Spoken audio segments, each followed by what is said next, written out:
सोयाबीनसाठी पहिली फवारणी खूप महत्त्वाची असते. त्यासाठी आज आपण सोयाबीनची पहिली फवारणी बघणार आहोत. तर आपल्या कॉम्बिनेशनमध्ये सुरुवातीला असणार आहे आलिका. आलिका आपल्याला का घ्यायची आहे? आपल्या जर प्लॉटवर खोडमाशी, चक्रीभुंगा किंवा जर रसशोषक किडी असतील, पाणी खाणारी अळी असेल, तर तिला नायनाट करण्यासाठी आपल्याला आलिका घ्यायची आहे. आपल्याला एका पंपासाठी जवळपास 15 ml घ्यायचे.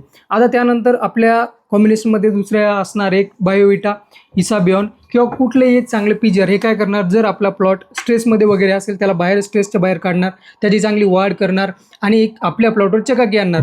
जर तुमचा प्लॉट ऑलरेडी खूप चांगला असेल तर तुम्हाला हे टॉनिक वगैरे घ्यायची काही गरज नाही आहे. आता तिसऱ्यांदा आपल्या कॉम्बिनेशनमध्ये आहे बघा साप असं बुरशीनाशक. आता हे मी तुम्हाला उदाहरण दाखवतो. याच्यामध्ये कार्बेंडाझिम आणि मॅन्कोझेब हा घटक आहे. तुम्ही कुठलेही एक चांगलं बुरशीनाशक घ्या, जेणेकरून सुरुवातीचा जो बुरशीचा प्रादुर्भाव आहे तो आपल्या पिकावर होणार नाही. आता शेवटला बघा आपल्याला या कॉम्बिनेशनमध्ये घ्यायचं आहे 19-19-19 का घ्यायचं आहे? आपल्या झाडाच्या मुळापासून तर त्याच्या फांद्यांपर्यंत सगळा विकास 19-19 करणार आहे. तर एवढं कॉम्बिनेशन असणार आहे. 19-19 आपल्याला घ्यायचं आहे.